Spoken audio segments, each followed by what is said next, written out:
Les 12 coups de midi, l'étoile mystérieuse se dévoile et passe sous le nez du nouveau maître de midi. Ainsi vont les 12 coups de midi. La championne Céline a été éliminée, et de nouveaux candidats tentent chaque jour de s'installer dans son fauteuil. Ce vendredi 28 juillet 2023, Aurélien a mis fin au règne de Delphine. Pourtant, la chance l'a quitté lors de la dernière manche. On ne peut pas gagner à tous les coups. Céline a dû rendre son fauteuil de maître de midi après 125 participations aux 12 coups de midi. De cette aventure, elle en gardera bien sûr de jolis gains et des souvenirs forts. Elle s'était déjà fait quelques frayeurs face à des candidats qui voulaient la détrôner à tout prix. L'ex-championne est pourtant toujours restée droite dans ses bottes, même si de temps à autre, la concentration a pu lui faire défaut. Elle s'est déjà expliquée sur les trous noirs et les coups de fatigue ressentis sur le plateau.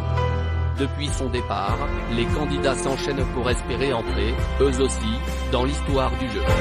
Ce vendredi 28 juillet 2023, Delphine, qui avait réussi à faire tomber Céline, s'est inclinée à son tour. C'est le candidat Aurélien qui s'est envolé jusqu'au coup de maître. Antoine détrône Delphine, mais échoue lors du coup de maître. Malheureusement, il n'a pas su donner la réponse à 2 des 5 questions posées par Jean-Luc Reichmann. Sans un sans faute, il n'a pas pu accéder à l'étoile mystérieuse, comme le veut la nouvelle règle du jeu. Pourtant, toutes les cases se sont envolées. Un vrai crève-cœur pour Delphine, qui a dû assister à la scène.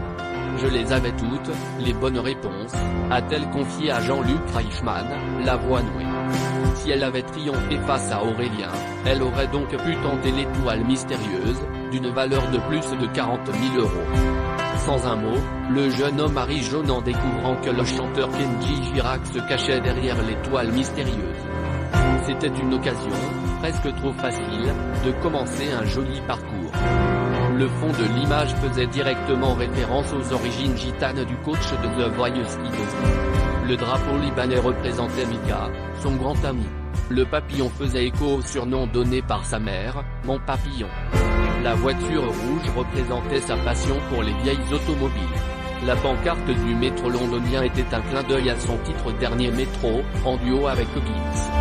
Enfin, la tronçonneuse rappelait la profession d'élagueur, son tout premier métier avant The Voice.